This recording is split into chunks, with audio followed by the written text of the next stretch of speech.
What is up, everybody? Welcome into Shout, a Buffalo Bills football podcast brought to you by Topps Friendly Markets. And right now, Christmas bonus is underway at Topps. Shop and save $10 at all your other favorite stores and restaurants. With over 25 gift cards to choose from, there's something for everyone on your list. And don't forget to treat yourself to some extra savings, too. Save on great gifts like toys and games from GameStop or Toys R Us at Macy's. Things for your home from Lowe's, that new big screen TV you want from Best Buy, and so much more just by shopping at Topps. Be Santa's biggest little helper with Christmas bonus from Topps. And Ryan, this is the three big questions episode, day after the game. We both had a chance to kind of sit with this thing, interact with fans for the last couple of hours. We'll bring a fan on at the end, one of our Shout Buffalo Bills insiders. Nate is waiting in the green room, and we will roll him out in the final segment. But we're going to each take a turn asking a big question coming off of this week's game. And I want to pass it over to you. Why don't you start us off? Yeah, first question, Matt. Should we be worried about the play of Matt Milano, or is it still too early coming off of his return? Ooh, I like where you're going. And, you know, I think Sean McDermott and Bobby Babich both talking today. McDermott, I asked him about it after the game yesterday, trying to downplay the significance of maybe a slow start for Matt Milano. And I think part of the reason for that is, one, there had to be a built-in expectation that it was going to take him a little bit of time to get back to even the semblance of the player that he was. You know, you think about it, he gets to the offseason program, starts kind of ramping up, gets to training camp, gets not even 2 weeks, or maybe just about 2 weeks, where you're starting to get those repetitions again. You're starting to be in some of the team drills. You know, it was like a week and a half's worth of team drills, and he was injured, and it was all done. So he really hasn't been a part of the everyday hundreds and hundreds of physical, mental repetitions that I think that you're now just trying to get him as many of those as possible. He looks slow, right? And yeah. I think he should look slow. When you don't play this game at the highest level for that long, it's going to take some time. And I know some people are like pushing for the Bills to go back to Dorian Williams, or at least maybe go to some kind of rotation. I think you take your lumps right now. I think you know what you have in Dorian Williams. You play this out for a couple more weeks, and you see if Matt Milano can't get himself to a level of a little bit more consistency. It's definitely a concern, but it hasn't risen to the point where you have to make an abrupt change at this point for me. Now, we could be having a different conversation after Bills v. Lions this weekend. Right. Yeah, my only pushback to your answer would be I don't like how they went from, playing Dorian Williams when Matt Milano was out to not playing him at all. 0 defensive reps yesterday, to believe 27 on special teams for Dorian Williams. To go from, so many reps for Matt Milano, I wonder if it would just be better if it was 2 series on, 1 series off. Something like that as they ease him up, because you're right, he does look slow out there on the field. And I anticipated there'd be some flashes, some moments like that as he needed those extra reps to get ready, or some reps to get back up to speed where he was. Part of me does wonder, though, if we're ever going to see the Matt Milano of old in terms of that all-pro, that heart and soul of the defense.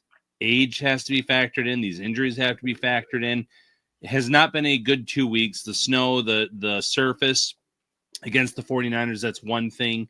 But in this matchup against the Rams, he really did look a step slower out there. And the one thing I'll say to his credit is no one really looked great on that defense in terms of the front, the D-line, the linebacker play. It was a struggle across the board in those areas, even obviously on the back end too. But when you're not getting any help from your front four, that does make your life a little bit more difficult as a linebacker. Here's the worrisome part if you're a Bills fan. I don't know if we see what the best version of Matt Milano is going to be until next season. So if you figure that into the situation, you might, as a coaching staff, have to figure out at some point, if it's taking longer than you would hope for him to get back to a competitive level, that you have to kind of mix Dorian Williams back in and see what it looks like. And it's hard because you're paying him so much money, but we do know, like, we have the blueprint last year where you bring Von Miller back for most of the year. I mean, he played like 2.5 months of just uninspired, not very good football. And the Bills don't have that kind of timeline right now with Matt Milano. And, the one thing I will say that's concerning you have not had a game like this. Even the Ravens game, which was dominant on their offensive side of the ball, this was different. Like, this was no answers against the run game, against the pass game.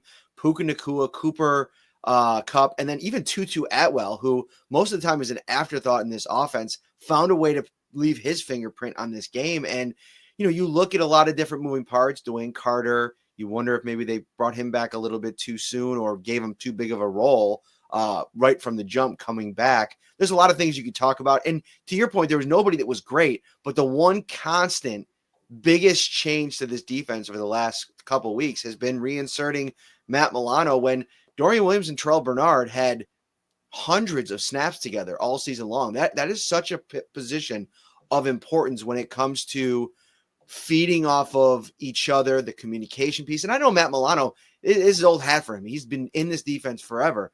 But is it coincidence that Taron Johnson in Matt Milano's second game has arguably one of his worst games in a Bills uniform in recent memory? Like, I think all of these pieces that they're trying to fit back together, even though Milano and Taron Johnson played 100 games together over the course of their career, or whatever the number is, it still feels like it's taking some time to get it back to the level that they wanted.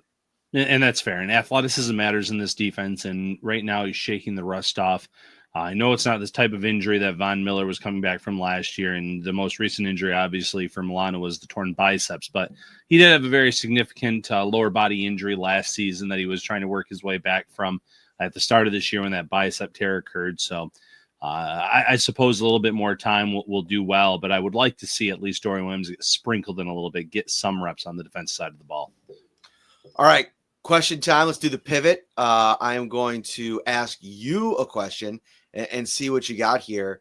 So I started looking through, the Bills roster, and if you don't have it in front of you, you can kind of just, I can give you a couple of options, but I wanted to ask you if you could pinpoint one player on either side of the ball, special teams, a player though, not a coach, that has had a disappointing season to this point, who the Bills most desperately need to flip things over the course of the last 4 games, but also this playoff push. Ed Oliver, no hesitation. You took mine, Ryan. I knew you were Zero going hesitation, Matt. I knew you were Zero. going to. I mean, as soon as you were asking that question, I'm thinking it's got to be Ed Oliver. And it's the weirdest thing because we get a lot of questions on the insiders about Ed Oliver and the play and did he mail it in after getting paid? And I've said no. Last year he was paid before the season and he said, I'm going to outplay this contract. And last season he did. He was great for this defensive line. He was making an impact more times than not. And I know come playoff time he disappeared. I get the frustration with that. But in terms of a overall season, that was his best year last year, and it was after he got paid. I don't know what the reason is for his play this season. And it could be a lot of different things. One, a new D-line coach. I know Marcus West was the assistant defensive line coach last year, but he might be coaching things a certain different way than what they had been doing the year before that. Obviously, Daquan Jones is starting to show flashes of becoming his prior injury self. Maybe that's going to help. Maybe it's because the defensive tackle next to him hasn't been doing a great job. I'm not sure what it is, but he's getting washed away against the run. He's not necessarily shooting the gap like he was last year and blowing up plays in the backfield. I know he's undersized, so when the O linemen get a hold of him, a lot of the times he's going to get pushed off the ball, but he's not making that impact against the pass either. So for me, he's the guy that has to flip the switch, because if you can get that interior pressure, it's going to help out Greg Rousseau. It's going to help out Von Miller. It's going to help the linebacker play, the secondary. I felt bad for the secondary in that game because there were some unbelievable catches yesterday by Cooper Kupp and Puka Nacua, just unbelievable stuff. But a big reason why was because there was zero pressure up front. The front four was doing nothing. When they tried to send pressure in other ways, blitzing, it just left someone open. Matthew Stafford Just seemed to have all day. Very rarely did he feel like he was under duress. And that's very tough. And it goes back to Oliver in that D-line. Ryan, Ed Oliver has 2 tackles for a loss on the season. Do you know how many he had last year? Off the top of my head. Yeah. 14. Those 2 tackles for a loss, he recorded that in the second game of the season against the Miami Dolphins. He has gone the rest of the way without a single tackle for a loss. He had 9.5 sacks last year. He has 1 right now. He's got 20 tackles on the season. The numbers, they're worrisome. 72 pressures, according to PFF last year for the season, breakout season. He's got 25. You have to scroll all the way down to the top 50 defensive tackles, and you got to like hit load more to get to Ed Oliver on PFF's, roster sheet. It just hasn't been what I think the Bills need. But I also think this could potentially be a good thing. And you're probably sitting there like, wait, what? Ed Oliver, and a lot of times this defensive line over the course of Sean McDermott's tenure has peaked in the regular season. They found a way to sustain a level of play for, especially against lesser opponents over the course of a season. And things have fallen off dramatically in the playoffs. And so if you're looking for the bright side in all of this, it's like, it can't be worse for Oliver than it's been through 11 games. You have to hope that as you transition to this last stretch, he starts to turn back into the player that he was last year, because that to me is the missing piece. If Ed Oliver is even 30% more impactful yesterday, the Bills probably win that game. I don't think I'm hyperbolic in saying that. One-time effect, I remember there's one play where they did hit Matt Stafford, and it was an incomplete pass, and on the next play was an incomplete pass, and I think that was the series where they punted. I might be wrong there. I have to go back and look. But they affected him to where he didn't make a play on the next play. There's a stat out there. I can't remember who put it out. It might have been Next Gen Stats or maybe PFF, where when a quarterback is hit, sacked or otherwise, but hit on a play, the completion percentage falls dramatically on the following play. You have to affect the quarterback. That's where all of that talking point comes from. And there just has not been nearly enough. In some games, there's been no affecting the quarterback from Ed Oliver. Right. Watching Matthew Stafford yesterday reminded me a lot of what we've seen from Josh Allen this year, where the pass protection's been outstanding. He's had all day to scan the field, find guys.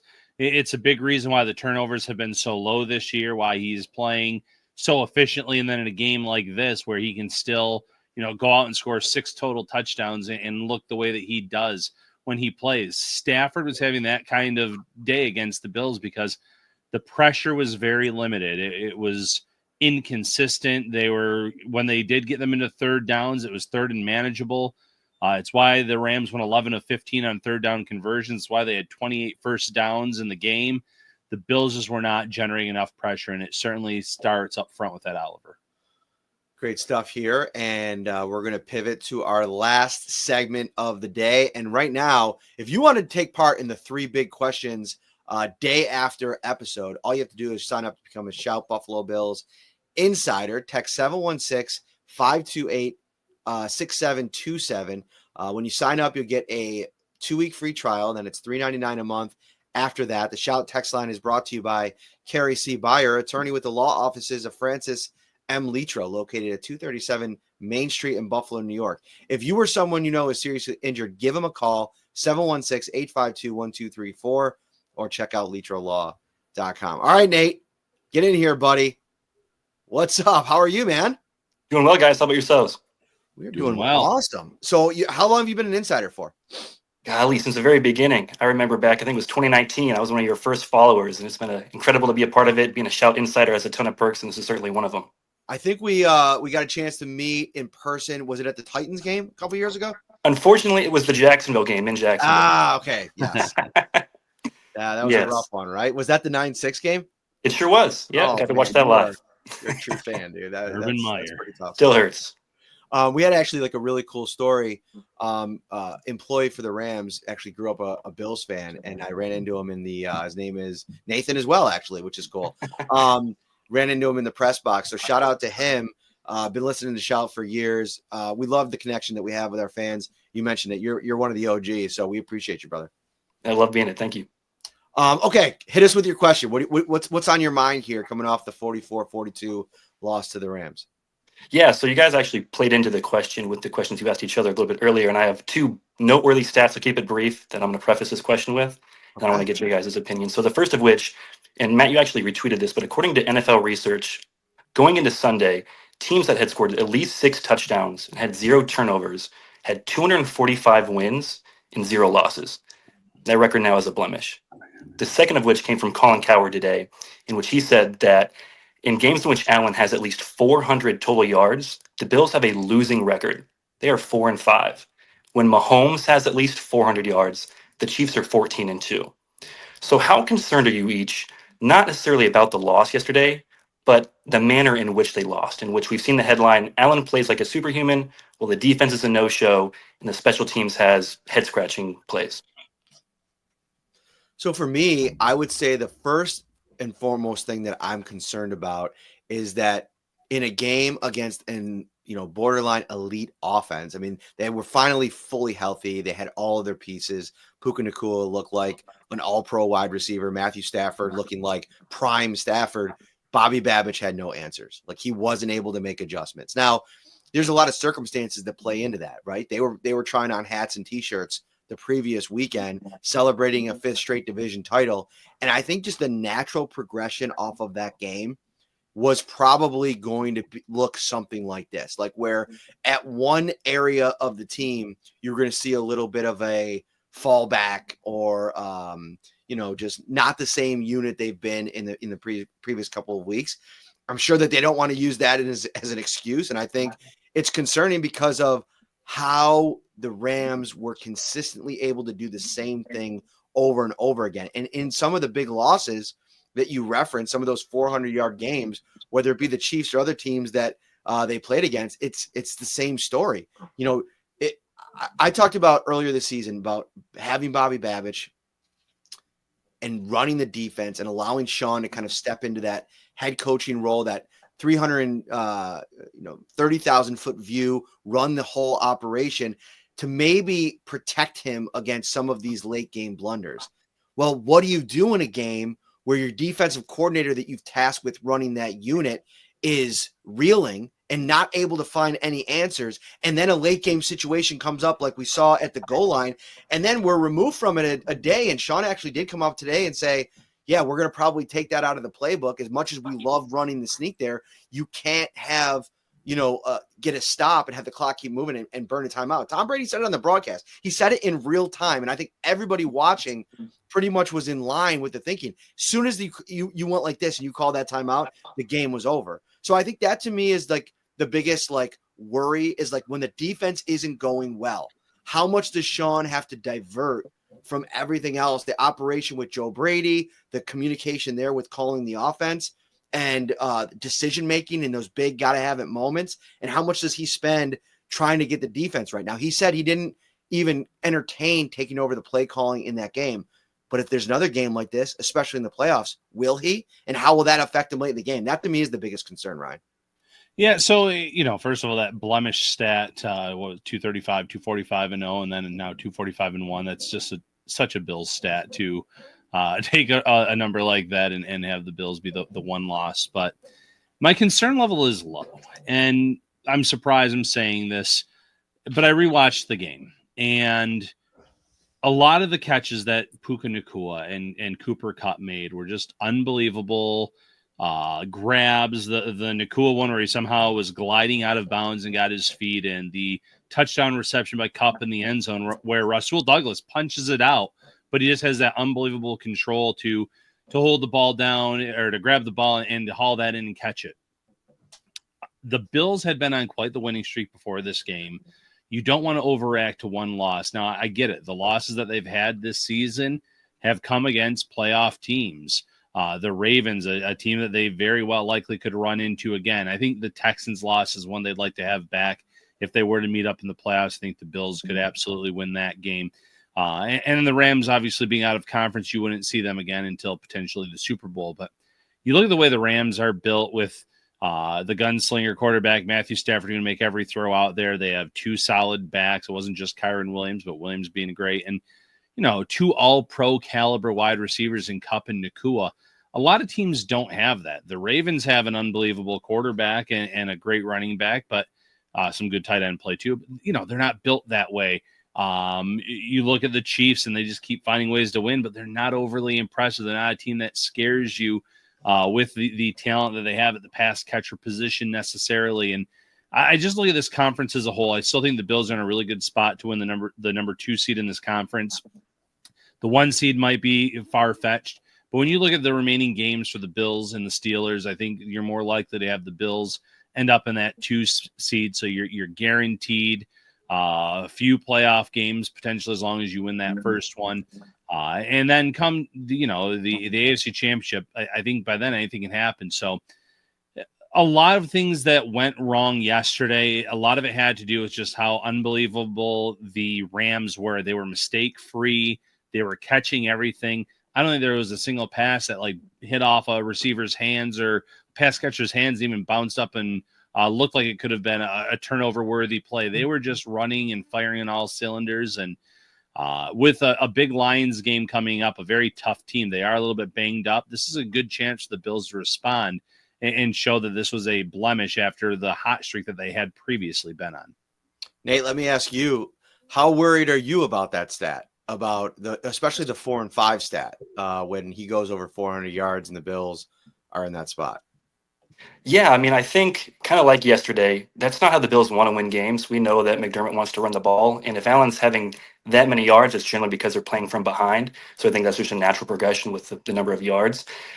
I'm concerned in the sense, like you said, is what happens if this occurs again? Hopefully we don't come to that, but is McDermott going to try to revert back to let me control what I can control and not give the individuals that he's given the responsibilities to handle things when it comes to that, the opportunity to do so. But the good thing is it happened in the regular season, so you have the ability to talk about it, work on it, and ensure that it doesn't happen again. So I'd rather it happen now than in January.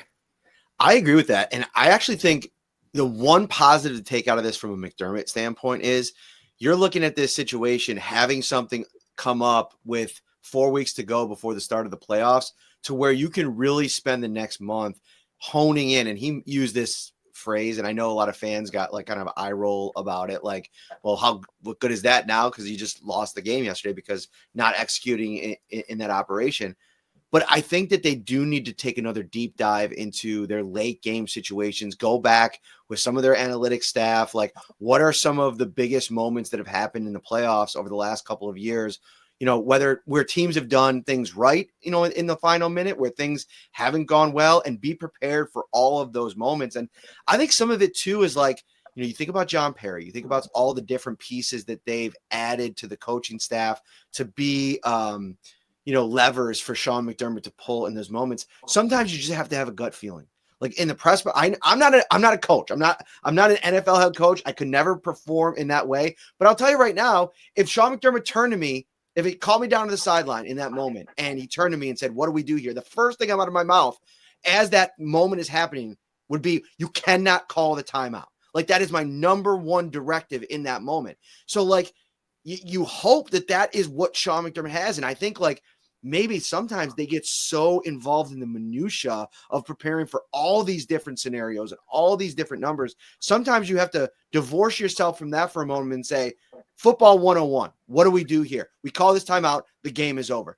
Tom Brady, he laid it all out perfectly. I think everybody was thinking, and maybe it's just too tough in the coaching spot, Ryan, but you have to have that in the big moments. I think Andy Reid, it's one of the reasons he's evolved into what he's evolved into. Yeah, you have to have it in the big moments. You have to have it over 4 quarters too. And, I got a lot of pushback on the 4th and 2 in the first half where the Bills punted it away right before halftime. And, if they don't get it, the Rams are just going to move down the field and score a touchdown the way they've been playing. I get that, but if the Rams are playing that way, you need to put points up before halftime. You have Josh Allen. It was a 2-yard scenario, and they punted it. They played conservative in that moment. I've seen teams go for it from inside their own 30-yard line. At Detroit, feels like a Lions specialty. They're not afraid to go for it anywhere on the field. And after being conservative this week, Sean McDermott's going to have to potentially be very aggressive on Sunday against the Lions. The Lions are not going to hesitate to go for it on fourth down, no matter where they are on the field in this game against the Bills. This has been something that has worked for them over the years with Dan Campbell. They went for it 5 times last week against the Green Bay Packers. So, going back to Nate's comment about better to happen now than in the playoffs, this matchup against the Lions, I think, is going to be a blessing in disguise regardless of the outcome, because this is going to be a game where McDermott's he's going to have to be aggressive. And this could be a good, preview of come playoff time. This is how you have to play. There cannot be any conservative play from this team in those big games, because we've seen him be more aggressive in the regular season the last few years, but he still has those moments come playoff time where you're sitting there saying, what happened to that aggressiveness that we've seen from this team? I think you're going to see a much different team come playoff time in a matchup like the Rams where they didn't go for it. And then this matchup this weekend against the Lions where I think both teams are going to go for it quite often on fourth down. These are things that could benefit the Bills come playoff time. All right, Nate, final thought. I'm handing it to you, buddy. Yeah, this is still like a team that is going to come and be prepared moving forward. And that's one great thing about McDermott. I think, I'm not sure what his record is, but I know he's great coming off of losses and coming off of byes. Doesn't happen very often. And in Allen, we trust, right? So we have the best quarterback on the field at all times. And if he gets this opportunity 9 times out of 10, I think it's going to go our way. And I also kind of like the fact that they had a game where they struggled in the run game a little bit, maybe some answers to find when things aren't going well and a team is shutting things down in that department. And I think Joe Brady kind of looked in the mirror today like, you got to get Ray Davis the ball a little bit. Like, you can't go through a whole game where he doesn't touch this thing. And that to me is like another kind of blessing in disguise, Ryan. Yeah, 100%. These are learning opportunities because, late in January or mid-January when the games are win or go home, you can't have those learning experiences on the field and say, well, we'll come back next week and learn from it.